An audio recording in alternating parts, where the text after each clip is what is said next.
Isang pinagpalang araw sa ating lahat. So, ngayong araw is July 27, 2024. Ngayon is ipagpapatuloy lang natin yung ating nasimulang series ng ating devotion. So, bago natin simulan yung series na tinatalakay natin ngayong araw, is muli muna nating balikan yung nag-series natin last time para sa mga bago lang na tagapanood at tagapakinig para nagkaroon sila ng idea. So, yung series na tinalakay namin last time is My Whole Family for Christ.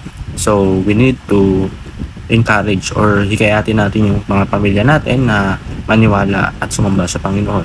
Gaya ng paniniwala natin, gaya ng aral natin, gaya ng natututunan natin, is kailangan meron din sila nun.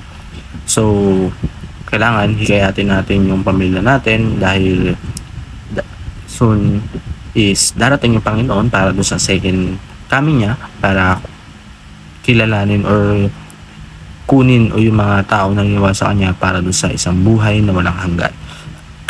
Buhay na kasama siya. So, yung series na talakay natin yung araw is Essential of the Historic Faith. So, yun. Kailangan natin. Important na malaman natin kung ano nga ba yung nag-history ng mga pinag-aaral natin ngayon. Nagbabasa tayo ng Bible. Di ba makita natin doon yung mga buhay ng mga disipulo ng Panginoon. Yung pinaanak siya. Ano nga ba nag-itsura nila. So, yung mga anghel, yung mga si Panginoon sa pinanganak, yung tinubos yung mga kasalanan natin, hirapan sa krus, namatay, dahil sa mga kasalanan natin, di ba, yung mga nagkaroon ng father. So, yung dati pa nun, yung mga history natin is kailangan nating malaman para doon sa mga ikakalinis natin. Yung kaya nga ng mga naaral natin ngayon is galing tong history. Importante ito na malaman natin. So, ayun po yung series talakay natin yung araw. Yung Bible verse talakay natin yung araw is 1 John chapter 3 verse 2 to 3. So, sabi dito, mga minamahal, mga anak na tayo ng Diyos ngayon, ngunit hindi pa nahayag ang magiging kalagayan natin. Ngunit alam natin na pagdating ni Kristo, tayo magiging katulad niya, sapagkat makikita natin kung sino talaga siya. Kaya't ang sino mang mga ganitong pag-asa kay Kristo ay nagsisimikap na maging malinis, tulad niyang malinis. So, ayun nga, di ba? Sabi ko nga kanina na ang Panginoong Jesucristo ay darating. Yung unang coming niya is yung tinubos niya tayo sa kasalanan. Pero yung pangalawang coming niya is hindi na tayo tutubusin. Kumbaga, titingnan niya lang kung sino yung malinis na katulad niya at ayun yung parang makasama niya doon sa buhay na yun. So, sabi ko sa pamilya, di ba?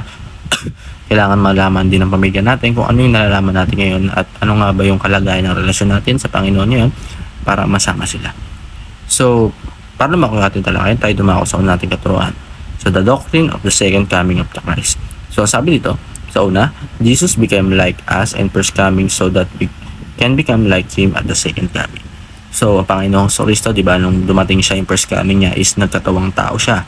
Naging katulad natin siya. Diyos na naging katawang tao, di ba? So, tinubos niya yung mga kasalanan natin. Pero doon sa second coming niya is hindi natin siya magkakatawang tao. Diyos na siya. Diyos naman talaga siya, pero magkakatawang Diyos na siya at kukunin niya na lang yung mga tao na naging katulad niya na ngayon. So, kailangan natin maging malinis or paniwalaan yung salita ng Diyos. Number 2, we will become perfect at the second coming of Christ. So, tayo mga naniniwala kay Kristo sa second life, maging perfect na tayo sa buhay na walang hanggan. Kumbaga, aralin lang natin doon yung salita ng Diyos, mag-praise and worship ka lang tayo lagi nun. Grabe masaya. Number 3, the hope of the second coming purifies us from sinful life.